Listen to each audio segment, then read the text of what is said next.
Hey, in this tutorial, I'm going to show you how you can add some animation to effects and work with that while you're trying to create the cool things that you're trying to create inside of After Effects.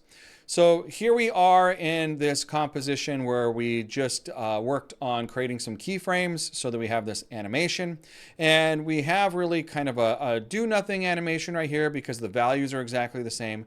And then the animation goes this way, bounces off, and goes this way. So what I'd like to do is every time the ball is moving, I want to change the color of this ball. Really kind of being inspired by that DVD logo that would fly around changing colors and bouncing around back in the day. So what I need to do is I need to add an effect to this shape. So I'm going to select the shape, go up to Effect. I'm going to come down to Color Correction, and I'm going to use this tint effect here. I like this tint effect because it's got a couple of different ways that we can manipulate our keyframes or manipulate our data. One is we actually have colors themselves where you don't see any values yet, but we also have this amount to tint, which we do have a value slider, and that one's going to make a little bit more sense. Because when I click on the stopwatch to change this value, that's very similar to changing the values down here in the position. Now, the concept is basically the same. But where it can get a little challenging, because it's not readily seen just in this little window, is how do we change the colors and how do we animate color over time? That's kind of the strange one. So the first thing I'm going to do is I want to start my animation about here where this keyframe is, and I want this color to animate from red. I want it to start at red, but animate to, let's say, blue, okay? So right now, that's kind of difficult because it's just going black and white. That's because we have black and white color selected here.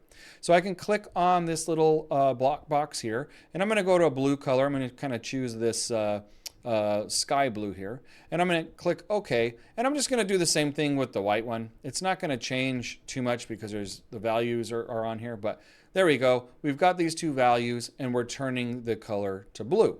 Well, right now it is blue, but we want it to start red. So I'm going to start here with my playhead. I'm going to enable my animations. I'm going to store that keyframe here, which you can't really see. It's kind of hidden here in this little tiny circle. That circle means that somewhere inside this effects area right here that we created when this was created, there's a keyframe. So I can open it up and I can go find that keyframe, okay? Or if I just click on the shape and I use the U key, it'll bring up all the keyframes that I am using. Remember, the U for using keyframes is kind of my mnemonic device to remember this. So right now, this little keyframe has the value of 0% for the amount of tint stored, and it doesn't change because we don't have a target keyframe for it to change to. So I'm going to put that here on this keyframe here, and I'm just going to adjust this until it goes all the way up to 100. So now I have 0 here and 100 here, and of course the computer, just like before, is going to do the math in between. So you're going to see here that it's going to go from one color to the next. But it stays blue after that because naturally that's the last thing we did.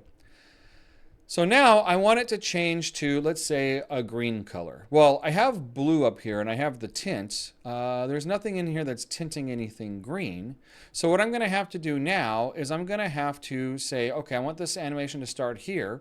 And I'm going to map or target these map to black and map to white to start my animation.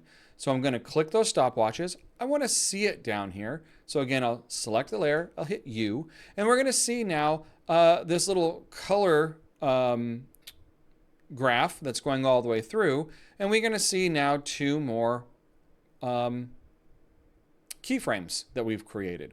I'm going to move over here into time, and instead of coming up here and trying to find a value to manipulate, I'm going to click back on this box, and I'm going to move now this color down to green.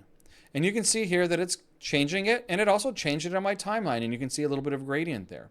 And you might be going, Tommy, where's the value? Well, the value are all of these values here. And notice here as I move this around, my RGB and my hue changes colors. So these are the values that this keyframe is now storing. So I'm going to click OK. I'm going to click on this one too. It's not going to make too much of a difference, but we're going to do that just so we can see it happening here on both sides. And just like before, I can allow, now the computer is just going to do the math for me. It's going to go from blue to green. And if we watch this animation from the beginning, we have nothing happen, move over here to blue, move down there to green, and we're able to not only animate our transform properties, but we're also able to animate the effects that we use inside of After Effects. And there's tons and tons and tons of things that you can animate inside of After Effects. So have fun exploring with it, have fun making it happen, and I look forward to seeing what you're creating.